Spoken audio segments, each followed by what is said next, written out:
m'appelle Clara. Je m'appelle Thomas. Je suis pédicure podologue. Je suis pédicure podologue. Déjà, c'est une formation dont j'en avais entendu parler parce que j'ai déjà été formée à l'école de Rennes. Et à Rennes, il y a déjà une initiation de formation en posturo. Et il y avait quelques profs qui intervenaient, qui venaient nous donner cours et qui nous avaient donné déjà 2 petites notions en posturo et ça m'avait vachement intéressée. Et j'ai pas tout de suite, après le diplôme, pratiqué la posturo, mais je crois que j'ai attendu 1 an. J'ai été collaboratrice en cabinet remplaçante et vraiment, ouais, 1 an après, tout de suite, après, je me suis inscrite pour la posturo. Ça a été assez rapide, ouais. Donc naturel, après le diplôme, tu t'es dit je vais faire de la posturo. Ah oui, c'est vraiment un truc, ça m'a toujours attirée. Et puis le fait de voir plus loin que faire de la biomécanique pure et de voir juste le pied, parce que bon, de base, moi je suis aussi quelqu'un qui est persuadé que tout est lié aussi. Donc je pense que cette mentalité-là me plaît aussi parce que c'était quelque chose qui est en accord avec ce que moi je pense aussi. Donc c'est pour ça que ça m'a pas... Voilà, j'ai pas hésité à faire cette formation-là dès le début. Formation longue. Ouais. Oui. Alors, moi en soi, en ce qui me concerne, j'ai connu le terme posturologie avant de connaître le terme podologie par rapport à mon entourage, etc. Donc, quand on m'a expliqué à peu près à quoi ça correspondait, ça m'a tout de suite attiré.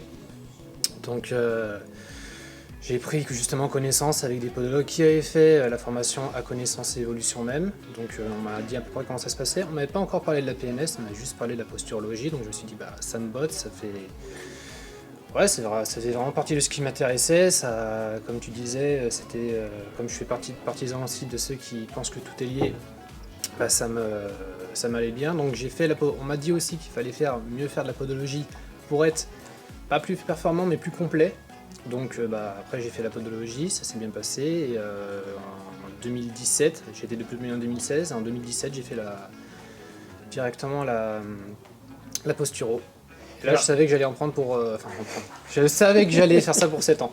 Ah oui, on peut. Enfin 7 ans à la base parce que maintenant c'est passé à 8. Mais non mais ça m'a pas, au contraire je me suis dit même si ça prend 10, 12 ans, peu importe, je l'ai c'est fait. ça, c'est 15 en fait, vous savez pas?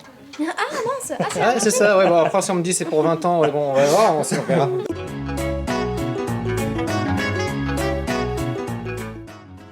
Du stress oui, forcément, hein, c'est 4 grosses années, donc c'est reprendre tout depuis le début et revoir tout. C'est vrai que c'est du stress.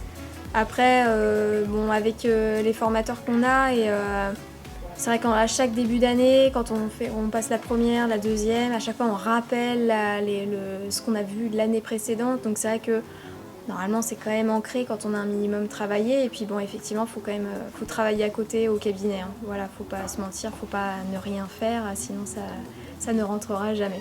Mais oui, il y a un certain stress parce que c'est la fin et c'est les 4 grosses années et ça y est, c'est la fin, quoi.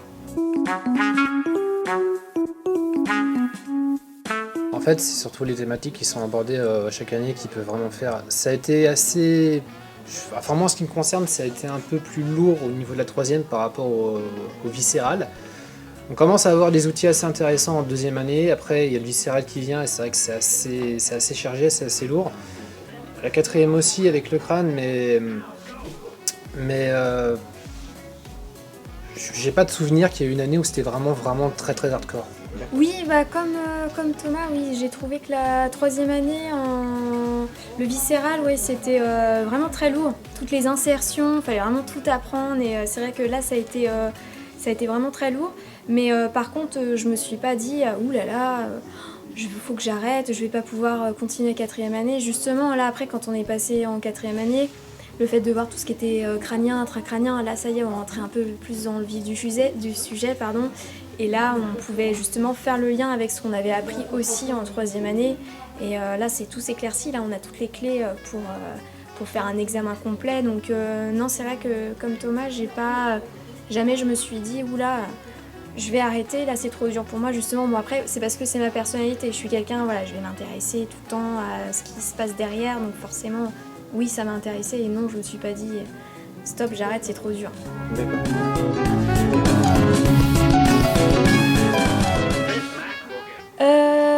Moi, ça m'a apporté que ça soit professionnellement et personnellement. C'est vraiment ce que je peux retenir de cette formation-là. Et ça, c'est important personnellement. Que tout est différent après en fait. Aussi bien pour sa façon de bosser, comme tu disais, sur sa façon de penser, comment aborder les choses, comment voir les choses après, tout est différent. En bien, évidemment. Je précise au cas où, mais non. Par rapport à la pratique, en fait, il y a un truc que j'avais bien que je me suis souvenu par rapport à ce que tu as dit, c'est que avant de faire ça, on avait toujours un petit peu peur des patients qui disent je suis bloqué partout, etc. On savait pas trop comment aborder les choses. Bon, après, on était un peu débutant, on sortait du diplôme, mais on se disait ah il a mal au dos, il a mal cervical, oh, je sais pas trop ce que je vais faire ça, on va voir, on va essayer, on verra bien. Ça a complètement changé parce que justement on est content de voir ces patients-là parce qu'on se dit qu'on peut que les améliorer. Et on est beaucoup plus confiant, on a l'impression qu'on peut se dire on peut avoir pratiquement n'importe quel cas clinique, on sait qu'on va pouvoir l'aider, l'améliorer, on sait qu'on va pouvoir faire quelque chose. Alors, évidemment parfois ça marche pas, mais on sait qu'on n'aura pas cette peur en fait des patients qui viennent nous voir pour des problèmes super compliqués. Au contraire, on sera plus content. Donc ça a complètement changé. Puis même on a des cas de consultation quand ils savent comment on travaille complètement différents. On a eu des cas... Alors c'était pas moi, c'était mon collègue, mais une personne qui venait pour des cas de règles douloureuses, alors qu'à la base en podologie, en biomécanique, c'est assez rare qu'on a ce genre de cas qui viennent justement pour ça. Et puis par rapport aux patients, c'est